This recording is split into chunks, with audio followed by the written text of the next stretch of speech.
सप्तदुङ्करागोज्ज्वलां ज्वालाजालजेतेन्दु कान्ति लहरीमानन्दसन्दयिनीम् एलालालित कुन्तलधारां नीलोत्पलाभां शुकाम् कोल्लूराद्रिनिवासिनीं भगवतीं ध्यायामि मूकाम्बिकाम् बालादित्यां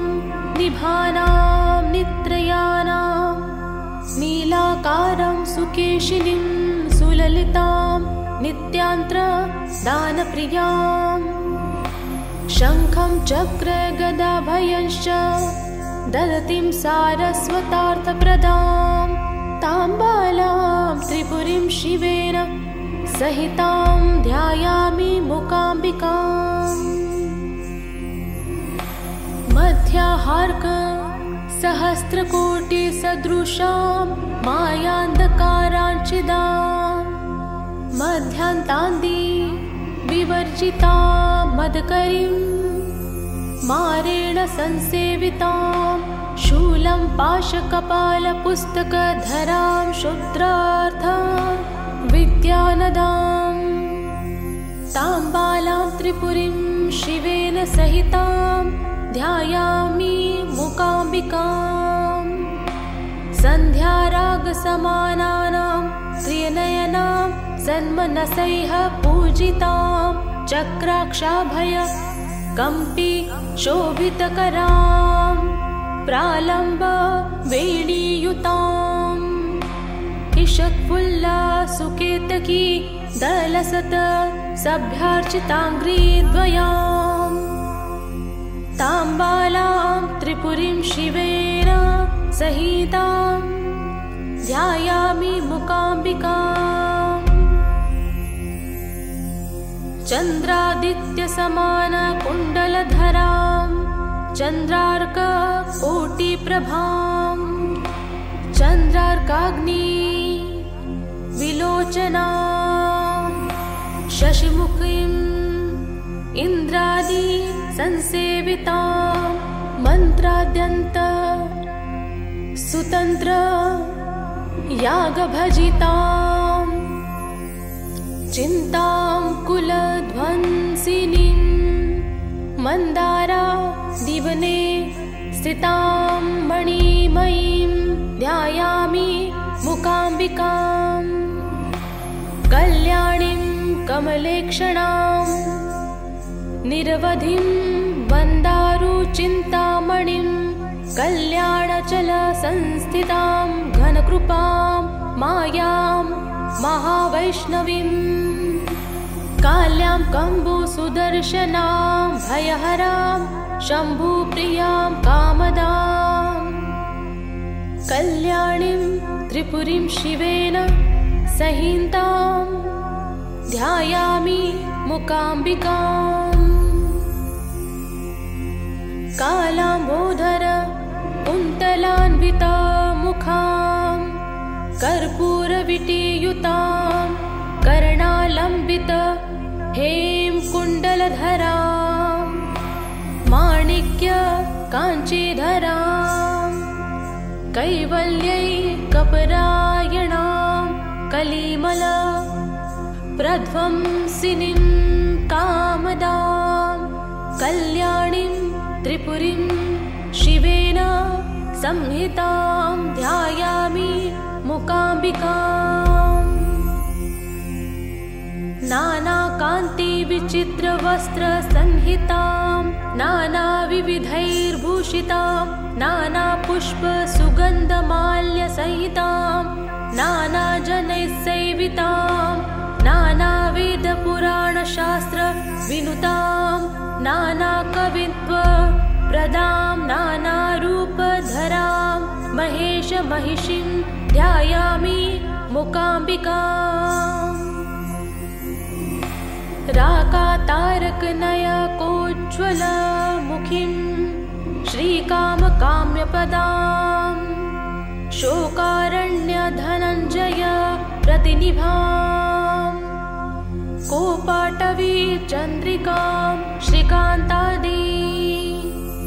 सुराचर्चितां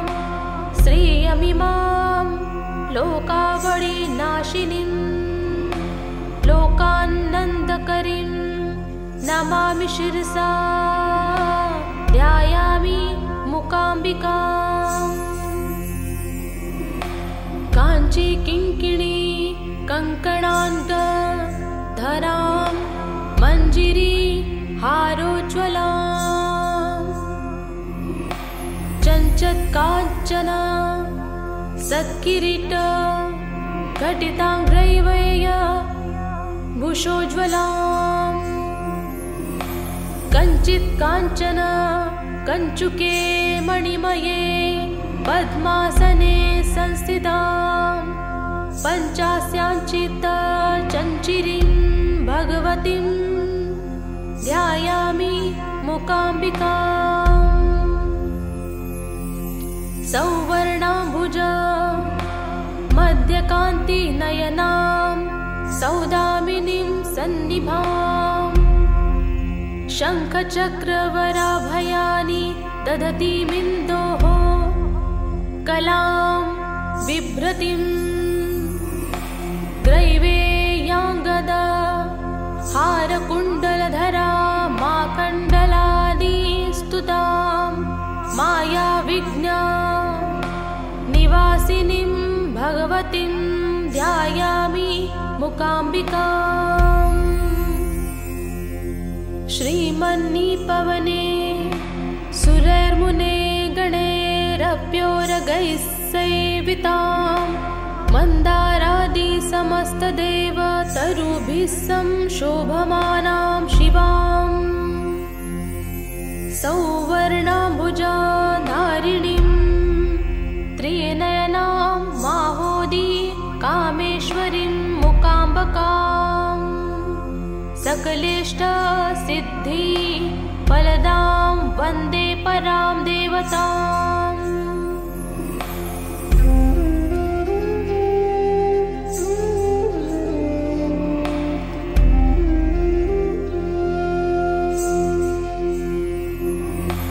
मूलाम्भोरुह मध्यकोण विलसप्तदुङ्क रागोज्ज्वलां ज्वालाजालजेतेन्दु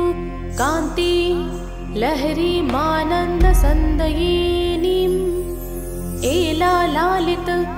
कुन्तलधारां नीलोत्पलाभां शुकाम् कोल्लूराद्रिनिवासिनीं भगवतीं ध्यायामि मूकाम्बिकाम्। बालादित्यां निभानां नित्रयानां नीलाकारं सुकेशिनीं सुललितां नित्यान्त्रदानप्रियां शङ्खं चक्रगदाभयंश्च ददतीं सारस्वतार्थप्रदां तां बालां त्रिपुरीं शिवेन सहितां ध्यायामि मूकाम्बिकाम्। मध्याहार्क सहस्रकोटिसदृशां मायान्धकाराञ्चिदां मध्यान्तान्दी विवर्जितां मदकरीं मारेण संसेवितां शूलं पाशकपालपुस्तकधरां शुद्रार्थ विद्यानदां तां बालां त्रिपुरीं शिवेन सहितां ध्यायामि मूकाम्बिकाम्। सन्ध्यारागसमानानां त्रिनयनां सन्मनसैः पूजितां चक्राक्षाभय कम्पि शोभितकरां प्रालम्ब वेणीयुताम् ईषत्फुल्लसुकेतकी दलसत सभ्यार्चिताङ्घ्रिद्वयाम् तां बालां त्रिपुरीं शिवेन सहितां ध्यायामि मूकाम्बिकाम्। चन्द्रादित्यसमानकुण्डलधरां चन्द्रार्ककोटिप्रभां चन्द्रार्काग्नि विलोचनां शशिमुखीं इन्द्रादि संसेवितां मन्त्राद्यन्त सुतन्त्र यागभजितां चिन्तां कुलध्वंसिनीं मन्दारा दिवने स्थितां मणिमयीं ध्यायामि मूकाम्बिकां कल्याणीं कमलेक्षणां निरवधिं वन्दारुचिन्तामणिं कल्याणचलसंस्थितां घनकृपां मायां महावैष्णवीं काल्यां कम्बुसुदर्शनां भयहरां शम्भुप्रियां कामदां कल्याणीं त्रिपुरीं शिवेन सहितां ध्यायामि मूकाम्बिकाम् कालाम्बोधर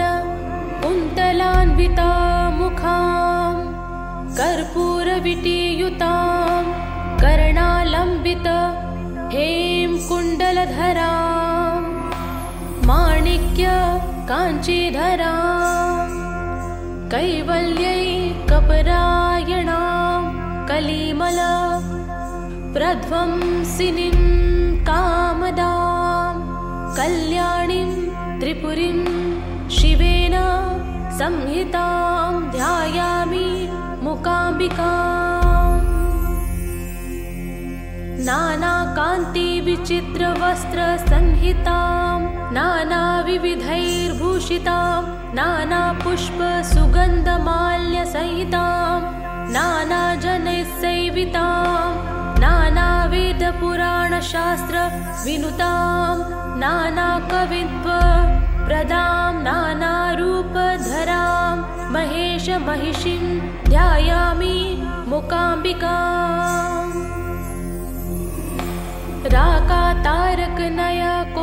राकातारकनयकोज्ज्वलमुखीं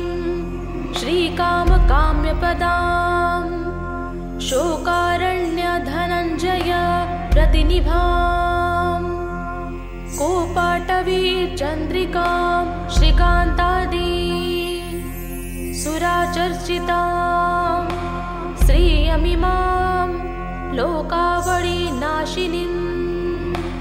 लोकानन्दकरीं नमामि शिरसा ध्यायामि मूकाम्बिकाम् काञ्ची किङ्किणी कङ्कणान्तधरां मञ्जिरी हारोज्ज्वलां चञ्चत्काञ्चन सत्किरीट घटिताङ्ग्रैवय भूषोज्ज्वलां कञ्चित् काञ्चन कञ्चुके मणिमये पद्मासने संस्थितां पञ्चास्याञ्चित् चञ्चिरीं भगवतीं ध्यायामि मूकाम्बिकाम् सौवर्णाम्बुज मध्यकान्तिनयनां सौदामिनीं सन्निभां शङ्खचक्रवराभयानि दधतीमिन्दोः कलां बिभ्रतीं ग्रैवेयाङ्गद हारकुण्डलधरा माकण्डलादिस्तुतां मायाविज्ञा निवासिनीं भगवतीं ध्यायामि मूकाम्बिकाम् श्रीमन्निपवने सुरैर्मुने गणैरप्योरगैः सेवितां मन्दारादि समस्तदेवतरुभिः संशोभमानां शिवां सौवर्णाम्बुजाधारिणीं त्रिनयनां माहोदी कामेश्वरीं मूकाम्बिकां सकलेष्टसिद्धि फलदां वन्दे परां देवताम्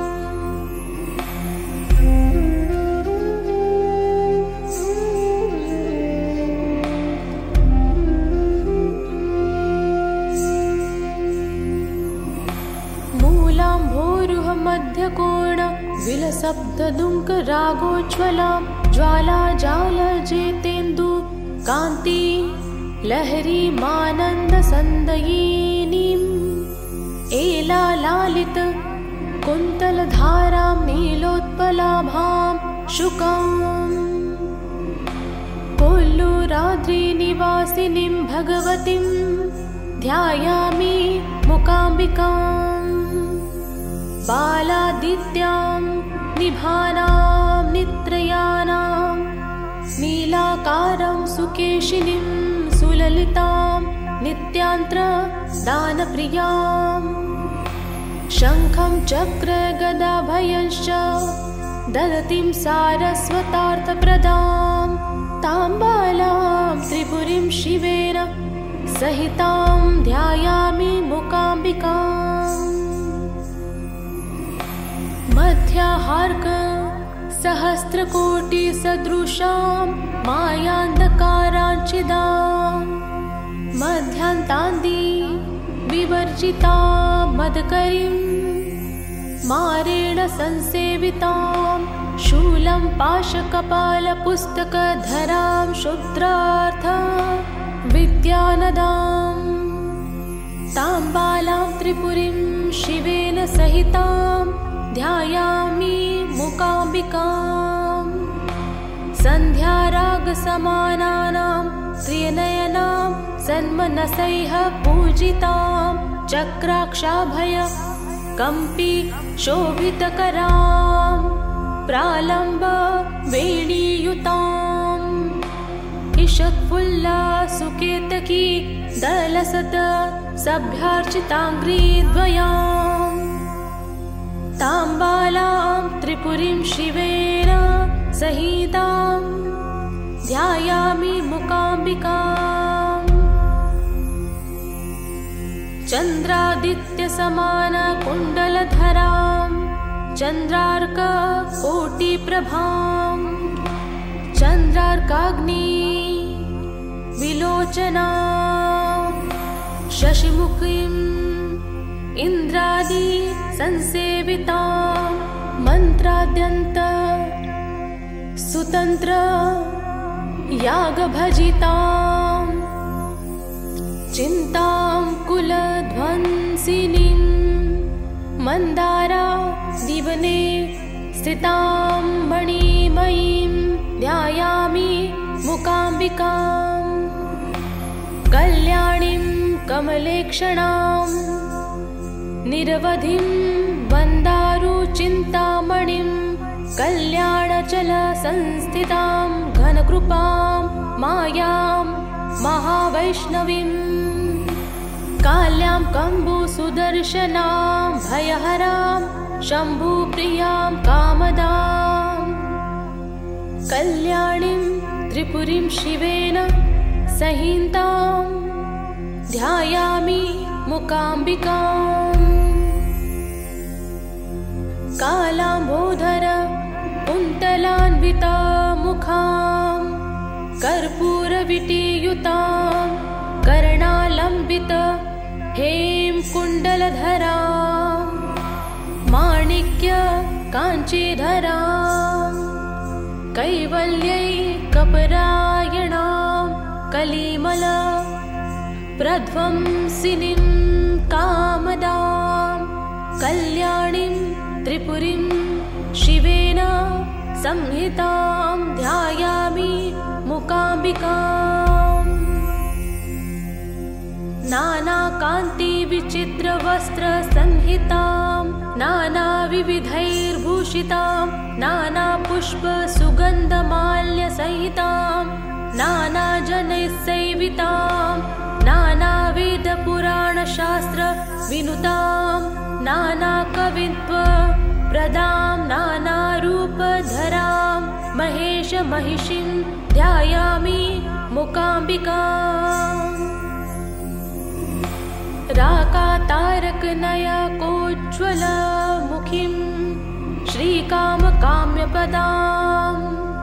शोकारण्यधनञ्जय प्रतिनिभां कोपाटवी चन्द्रिकां श्रीकान्तादि चर्चितां श्रियमिमां लोकावळीनाशिनीं लोकानन्दकरीं नमामि शिरसा ध्यायामि मूकाम्बिकाम्। काञ्ची किङ्किणी कङ्कणाङ्गधरां मञ्जिरी हारोज्ज्वलां चञ्चत्काञ्चन सत्किरीट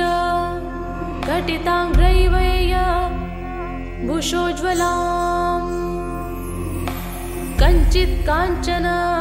कञ्चुके मणिमये पद्मासने संस्थितां पञ्चास्याञ्चित् चञ्चिरीं भगवतीं ध्यायामि मूकाम्बिकाम्। सौवर्णाम्बुजा मध्यकान्ति नयनां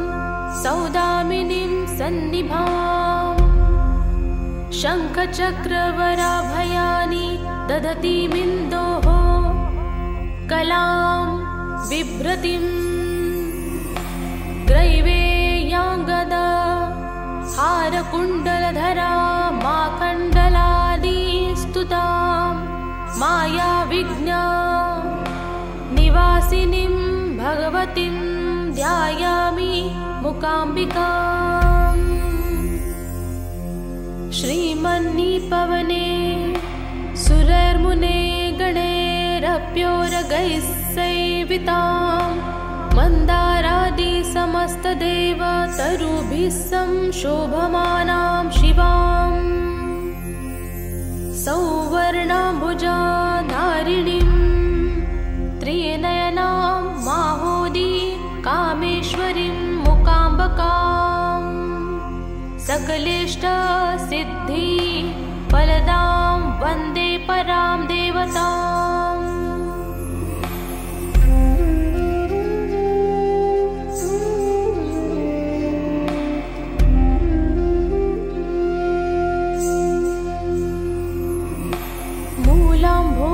मध्यकोण विलसब्धदुङ्क रागोज्ज्वलां ज्वालाजालजेतेन्दु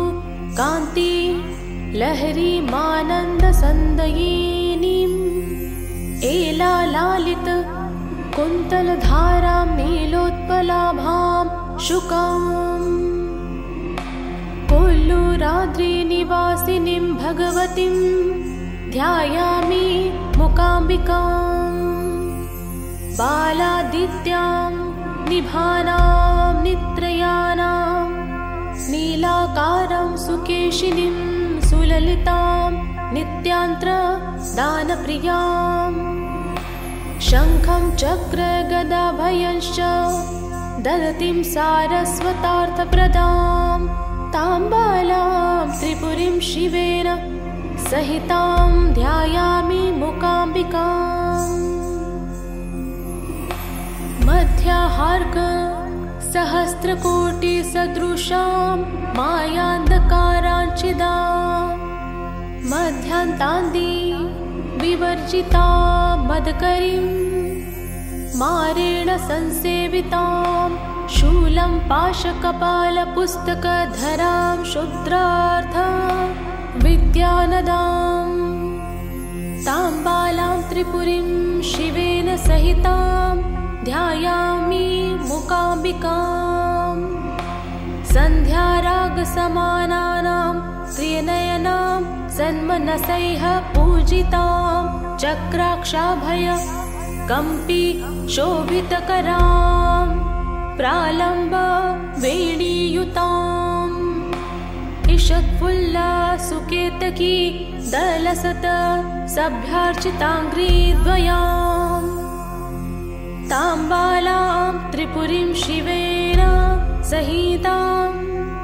ध्यायामि मूकाम्बिकाम्। चन्द्रादित्यसमानकुण्डलधरां चन्द्रार्ककोटिप्रभां चन्द्रार्काग्नि विलोचनां शशिमुखीं इन्द्रादि संसेवितां मन्त्राद्यन्त सुतन्त्र यागभजितां चिन्तां कुलध्वंसिनीं मन्दारा दिवने स्थितां मणिमयीं ध्यायामि मूकाम्बिकां कल्याणीं कमलेक्षणां निरवधिं वन्दारुचिन्तामणिं कल्याणचल संस्थितां घनकृपां मायां महावैष्णवीं काल्यां कम्बुसुदर्शनां भयहरां शम्भुप्रियां कामदां कल्याणीं त्रिपुरीं शिवेन सहितां ध्यायामि मूकाम्बिकाम् कालाम्बोधर कुन्तलान्विता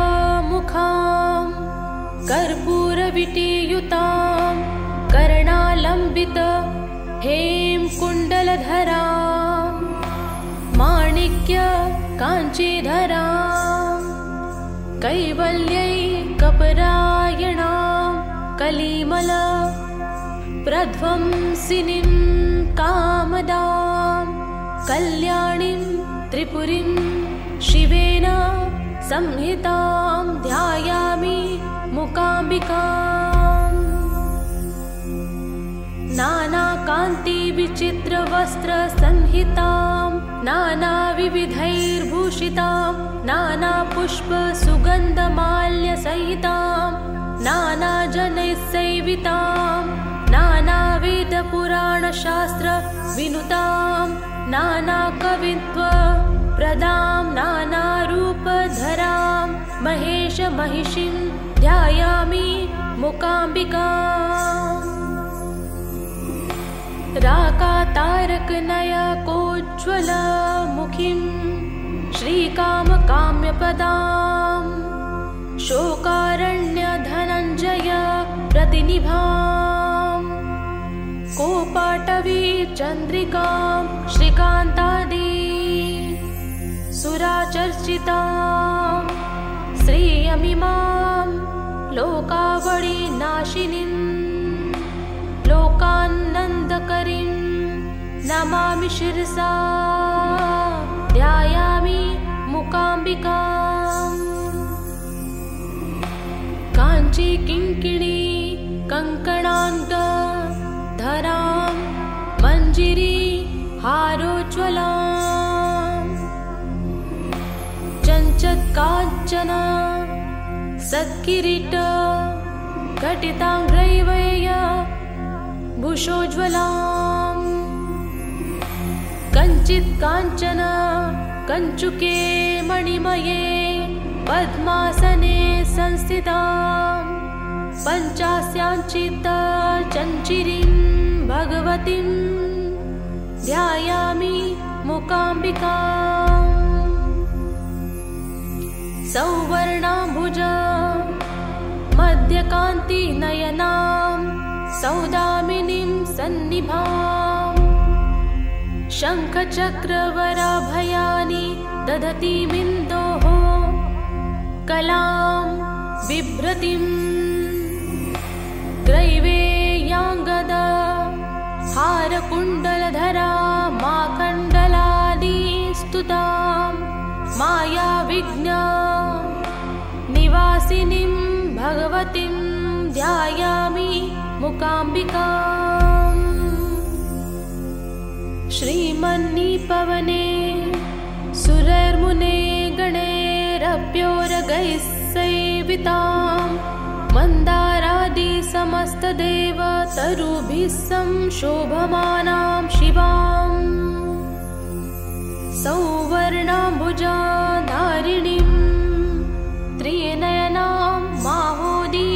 कामेश्वरीं मूकाम्बिकां सकलेष्टसिद्धि फलदां वन्दे परां देवताम्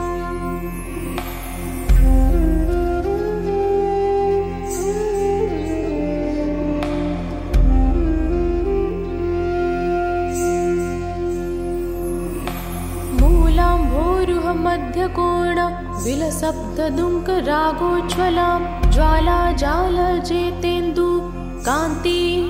लहरीमानन्दसन्दयिनीम् एलालालित कुन्तलधारां नीलोत्पलाभां शुकाम् कोल्लूराद्रिनिवासिनीं भगवतीं ध्यायामि मूकाम्बिकाम् बालादित्यां निभानां नित्रयानां नीलाकारं सुकेशिनीं सुललितां नित्यान्त्रदानप्रियाम् शङ्खं चक्रगदाभयश्च ददतीं सारस्वतार्थप्रदां तां बालां त्रिपुरीं शिवेन सहितां ध्यायामि मूकाम्बिकाम् मध्याहार्क सहस्रकोटिसदृशां मायान्धकाराञ्चिदां मध्यान्तान्दी विवर्जितां मदकरीं मारेण संसेवितां शूलं पाशकपालपुस्तकधरां शुद्रार्थ विद्यानदां तां बालां त्रिपुरीं शिवेन सहितां ध्यायामि मूकाम्बिकाम् सन्ध्यारागसमानानां प्रियनयनां सन्मनसैः पूजितां चक्राक्षाभय कम्पि शोभितकरां प्रालम्ब वेणीयुताम् ईषत्फुल्ला सुकेतकी दलसत सभ्यार्चिताङ्घ्रिद्वयाम् तां बालां त्रिपुरीं शिवेन सहितां ध्यायामि मूकाम्बिकाम् चन्द्रादित्यसमानकुण्डलधरां चन्द्रार्ककोटिप्रभां चन्द्रार्काग्नि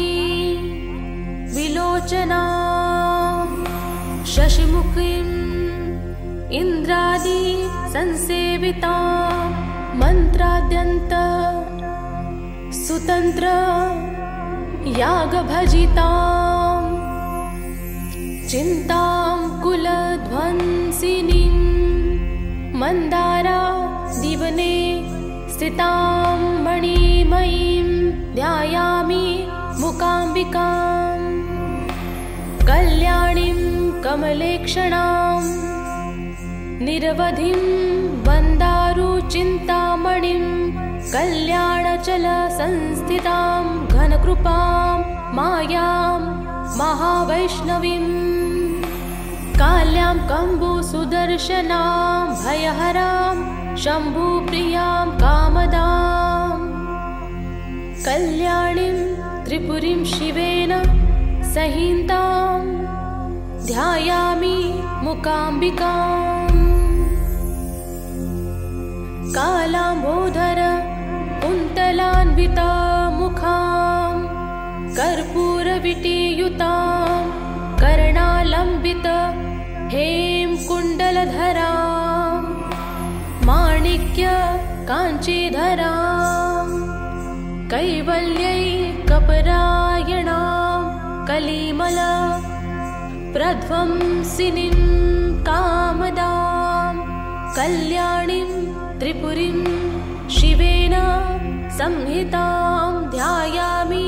मूकाम्बिकाम् नानाकान्तिविचित्रवस्त्रसंहितां नानाविविधैर्भूषितां नानापुष्पसुगन्धमाल्यसहितां नानाजनैस्सेवितां नानावेदपुराणशास्त्रविनुतां नानाकवित्वप्रदां नानारूपधरां महेशमहिषीं ध्यायामि मूकाम्बिकाम् राकातारकनयकोज्ज्वलमुखीं श्रीकामकाम्यपदां शोकारण्यधनञ्जय प्रतिनिभां कोपाटवी चन्द्रिकां श्रीकान्तादि सुराचर्चिता श्रियमिमां लोकावळिनाशिनीं लोकानन्दकरीं नमामि शिरसा ध्यायामि मूकाम्बिकाम्। काञ्ची किङ्किणी कङ्कणाङ्गधरां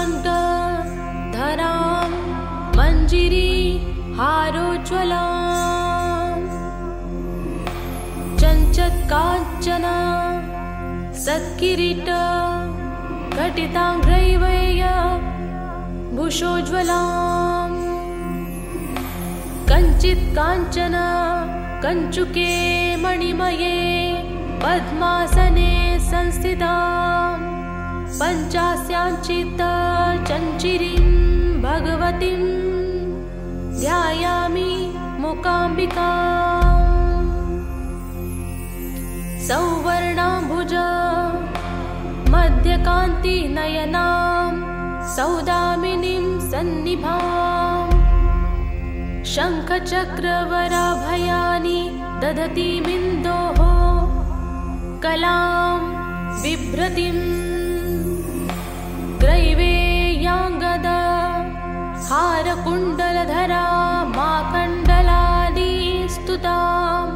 मायाविज्ञा निवासिनीं भगवतीं ध्यायामि मूकाम्बिकाम्।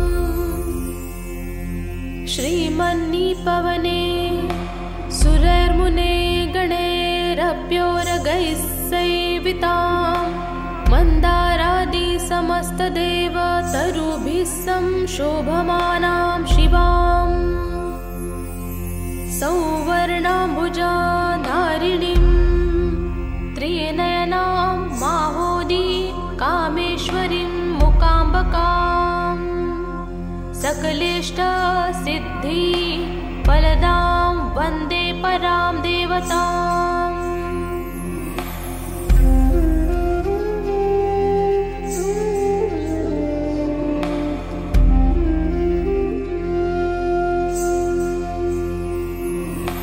मूलाम्भोरुह मध्यकोण विलसब्धदुङ्क रागोज्ज्वलां ज्वालाजालजितेन्दु कान्ति लहरीमानन्दसन्दयिनीं एलालालित कुन्तलधारां नीलोत्पलाभां शुकां कोल्लूराद्रिनिवासिनीं भगवतीं ध्यायामि मूकाम्बिकाम्। बालादित्यां निभानां नित्रयानां नीलाकारां सुकेशिनीं सुललितां नित्यान्त्रदानप्रियां शङ्खं चक्रगदाभयंश्च ददतीं सारस्वतार्थप्रदां तां बालां त्रिपुरीं शिवेन सहितां ध्यायामि मूकाम्बिकाम्। मध्याहार्क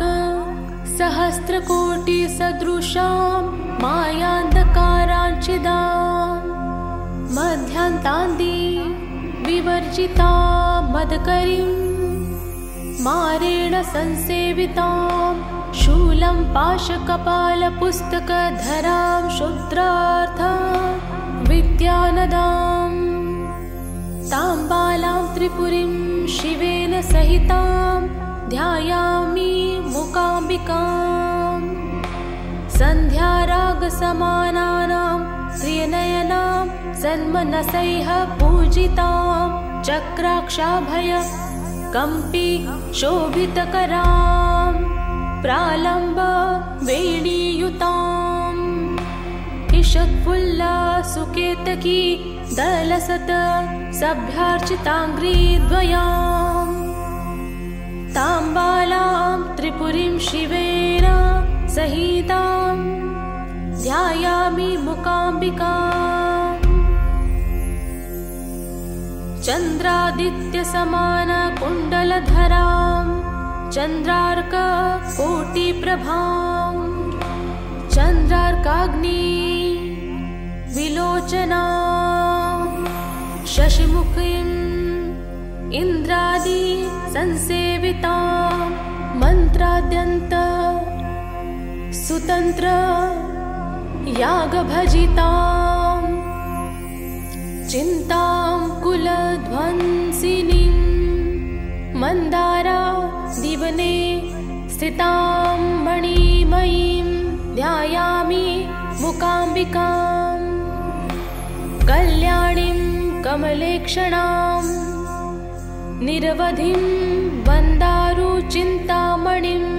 कल्याणचल संस्थितां घनकृपां मायां महावैष्णवीं काल्यां कम्बुसुदर्शनां भयहरां शम्भुप्रियां कामदां कल्याणीं त्रिपुरीं शिवेन सहितां ध्यायामि मूकाम्बिकाम् कालाम्बोधर कुन्तलान्विता मुखां कर्पूरविटीयुतां कर्णालम्बित हेम कुण्डलधरां माणिक्य काञ्चीधरां कैवल्यैकपरायणां कलिमल प्रध्वंसिनीं कामदां कल्याणीं त्रिपुरीं शिवेन संहितां ध्यायामि मूकाम्बिकाम् नानाकान्तिविचित्रवस्त्रसंहितां नानाविविधैर्भूषितां नानापुष्पसुगन्धमाल्यसहितां नानाजनैस्सेवितां नानावेदपुराणशास्त्रविनुतां नानाकवित्वप्रदां नानारूपधरां महेशमहिषीं ध्यायामि मूकाम्बिकाम् राकातारकनयकोज्ज्वलमुखीं श्रीकामकाम्यपदां शोकारण्यधनञ्जय प्रतिनिभां कोपाटवी चन्द्रिकां श्रीकान्तादि सुराचर्चितां श्रियमिमां लोकावळीनाशिनीं लोकानन्दकरीं नमामि शिरसा ध्यायामि मूकाम्बिकाम् काञ्ची किङ्किणी कङ्कणान्तधरां मञ्जिरी हारोज्ज्वलां चञ्चत्काञ्चन सत्किरीट घटिताङ्ग्रैवेय भूषोज्ज्वलां कञ्चित् काञ्चन कञ्चुके मणिमये पद्मासने संस्थितां पञ्चास्याञ्चित् चञ्चिरीं भगवतीं ध्यायामि मूकाम्बिकाम् सौवर्णाम्बुज मध्यकान्तिनयनां सौदामिनीं सन्निभां शङ्खचक्रवराभयानि दधतीमिन्दोः कलां बिभ्रतीं ग्रैवेयाङ्गद हारकुण्डलधरा माखण्डलादिस्तुतां मायाविज्ञा निवासिनीं भगवतीं ध्यायामि मूकाम्बिकाम् श्रीमन्निपवने सुरैर्मुने गणैरप्योरगैः सेवितां मन्दारादि समस्तदेवतरुभिः संशोभमानां शिवां सौवर्णाम्बुजाधारिणीं त्रिनयनां माहोदी कामेश्वरीं मूकाम्बिकां सकलेष्टसिद्धि फलदां वन्दे परां देवताम्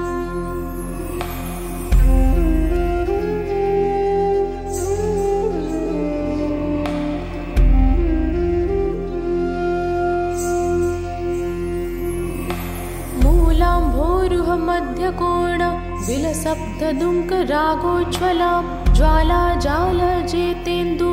कान्ति लहरी मानन्द सन्दयिनीम् एला लालित कुन्तलधारां नीलोत्पलाभां शुकाम् कोल्लूराद्रिनिवासिनीं भगवतीं ध्यायामि मूकाम्बिकाम् बालादित्यां निभानां नित्रयानां नीलाकारं सुकेशिनीं सुललितां नित्यान्त्रदानप्रियाम् शङ्खं चक्रगदाभयश्च ददतीं सारस्वतार्थप्रदां तां बालां त्रिपुरीं शिवेन सहितां ध्यायामि मूकाम्बिकाम् मध्याहार्क सहस्रकोटिसदृशां मायान्धकाराञ्चिदां मध्यान्तान्दी विवर्जितां मदकरीं मारेण संसेवितां शूलं पाशकपालपुस्तकधरां शुद्रार्थ विद्यानदां तां बालां त्रिपुरीं शिवेन सहितां ध्यायामि मूकाम्बिकाम् सन्ध्यारागसमानानां त्रिनयनां सन्मनसैः पूजितां चक्राक्षाभय कम्पि शोभितकरां प्रालम्ब वेणीयुताम् ईषत्फुल्ला सुकेतकी दलसत सभ्यार्चिताङ्घ्रिद्वयाम् तां बालां त्रिपुरीं शिवेन सहितां ध्यायामि मूकाम्बिकाम् चन्द्रादित्यसमानकुण्डलधरां चन्द्रार्ककोटिप्रभां चन्द्रार्काग्नि विलोचनां शशिमुखीं इन्द्रादि संसेविता मन्त्राद्यन्त सुतन्त्र यागभजितां चिन्तां कुलध्वंसिनीं मन्दारा दिवने स्थितां मणिमयीं ध्यायामि मूकाम्बिकाम् कल्याणीं कमलेक्षणां निरवधिं वन्दारुचिन्तामणिं कल्याणचलसंस्थितां घनकृपां मायां महावैष्णवीं काल्यां कम्बुसुदर्शनां भयहरां शम्भुप्रियां कामदां कल्याणीं त्रिपुरीं शिवेन सहितां ध्यायामि मूकाम्बिकाम् कालाम्बोधर कुन्तलान्विता मुखां कर्पूरविटीयुतां कर्णालम्बित हेम कुण्डलधरां माणिक्य काञ्चीधरां कैवल्यैकपरायणां कलिमल प्रध्वंसिनीं कामदां कल्याणीं त्रिपुरीं शिवेन संहितां ध्यायामि मूकाम्बिकाम् नानाकान्तिविचित्रवस्त्रसंहितां नानाविविधैर्भूषितां नानापुष्पसुगन्धमाल्यसहितां नानाजनैस्सेवितां नानावेदपुराणशास्त्रविनुतां नानाकवित्वप्रदां नानारूपधरां महेशमहिषीं ध्यायामि मूकाम्बिकाम् राकातारकनयकोज्ज्वलमुखीं श्रीकामकाम्यपदां शोकारण्यधनञ्जय प्रतिनिभां कोपाटवी चन्द्रिकां श्रीकान्तादि सुराचर्चितां श्रियमिमां लोकावळीनाशिनीं लोकानन्दकरीं नमामि शिरसा ध्यायामि मूकाम्बिकाम्। काञ्ची किङ्किणी कङ्कणान्तधरां मञ्जिरी हारोज्ज्वलाम् चञ्चत्काञ्चन सत्किरीट घटिताङ्ग्रैवेय भूषोज्ज्वलाम् कञ्चित् काञ्चन कञ्चुके मणिमये पद्मासने संस्थितां पञ्चास्याञ्चित् चञ्चिरीं भगवतीं ध्यायामि मूकाम्बिकाम्। सौवर्णाम्बुज मध्यकान्तिनयनां सौदामिनीं सन्निभां शङ्खचक्रवराभयानि दधतीमिन्दोः कलां बिभ्रतीं ग्रैवेयाङ्गद हारकुण्डलधरा माकण्डलादि स्तुतां मायाविज्ञा निवासिनीं भगवतीं ध्यायामि मूकाम्बिकाम्। श्रीमन्निपवने सुरैर्मुने गणैरप्योरगैः सेवितां मन्दारादि समस्तदेवतरुभिः संशोभमानां शिवां सौवर्णाम्बुजाधारिणीं त्रिनयनां माहोदी कामेश्वरीं मूकाम्बिकाम् सकलेष्टसिद्धि फलदां वन्दे परां देवताम्।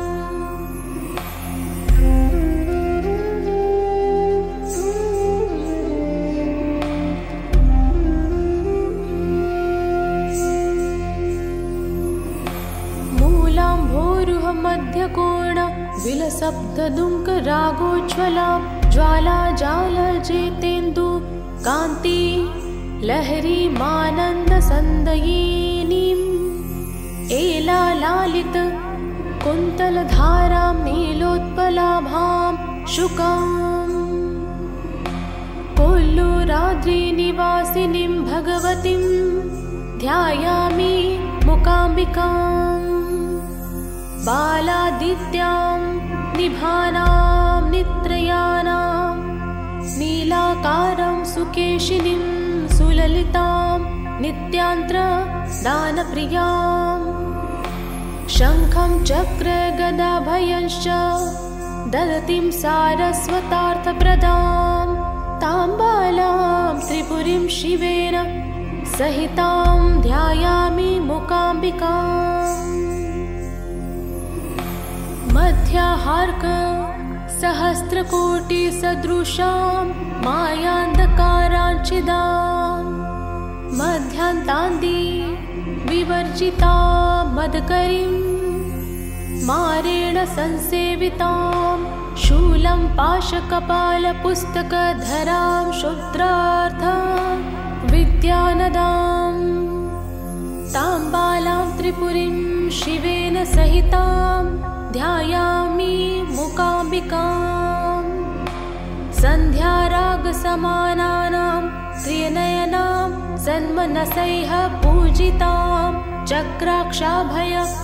कम्पि शोभितकरां प्रालम्ब वेणीयुताम् ईषत्फुल्ला सुकेतकी दलसत सभ्यार्चिताङ्घ्रिद्वयाम् तां बालां त्रिपुरीं शिवेन सहितां ध्यायामि मूकाम्बिकाम्। चन्द्रादित्यसमानकुण्डलधरां चन्द्रार्ककोटिप्रभां चन्द्रार्काग्नि विलोचना शशिमुखीं इन्द्रादि संसेवितां मन्त्राद्यन्त सुतन्त्र यागभजितां चिन्तां कुलध्वंसिनीं मन्दारा दिवने स्थितां मणिमयीं ध्यायामि मूकाम्बिकां कल्याणीं कमलेक्षणां निरवधिं वन्दारुचिन्तामणिं कल्याणचलसंस्थितां घनकृपां मायां महावैष्णवीं काल्यां कम्बुसुदर्शनां भयहरां शम्भुप्रियां कामदां कल्याणीं त्रिपुरीं शिवेन सहितां ध्यायामि मूकाम्बिकाम् कालाम्बोधर कुन्तलान्विता मुखां कर्पूरविटीयुतां कर्णालम्बित हेम कुण्डलधरां माणिक्य काञ्चीधरां कैवल्यैकपरायणां कलिमल प्रध्वंसिनीं कामदां कल्याणीं त्रिपुरीं शिवेन संहितां ध्यायामि मूकाम्बिकाम् नानाकान्तिविचित्रवस्त्रसंहितां नानाविविधैर्भूषितां नानापुष्पसुगन्धमाल्यसहितां नानाजनैस्सेवितां नानावेदपुराणशास्त्रविनुतां नानाकवित्वप्रदां नानारूपधरां महेशमहिषीं ध्यायामि मूकाम्बिकाम्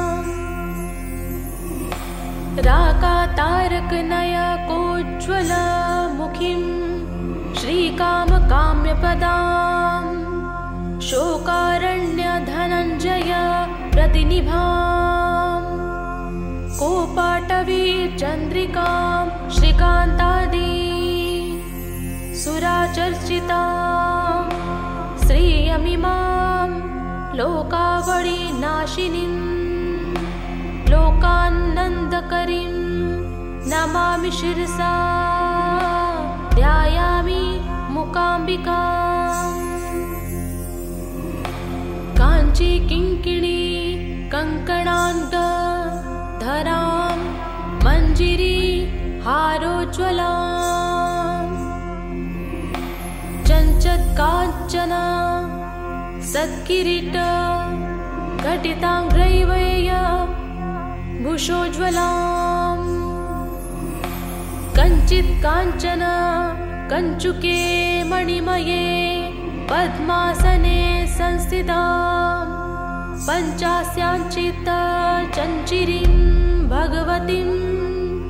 ध्यायामि मूकाम्बिकाम् सौवर्णाम्बुज मध्यकान्तिनयनां सौदामिनीं सन्निभां शङ्खचक्रवराभयानि दधतीमिन्दोः कलां बिभ्रतीं ग्रैवेयाङ्गद हारकुण्डलधरा माखण्डलादिस्तुतां मायाविज्ञा निवासिनीं भगवतीं ध्यायामि मूकाम्बिकाम् श्रीमन्निपवने सुरैर्मुने गणैरप्योरगैः सेवितां मन्दारादि समस्तदेवतरुभिः संशोभमानां शिवां सौवर्णाम्बुजाधारिणीं त्रिनयनां माहोदी कामेश्वरीं मूकाम्बिकां सकलेष्टसिद्धि फलदां वन्दे परां देवताम्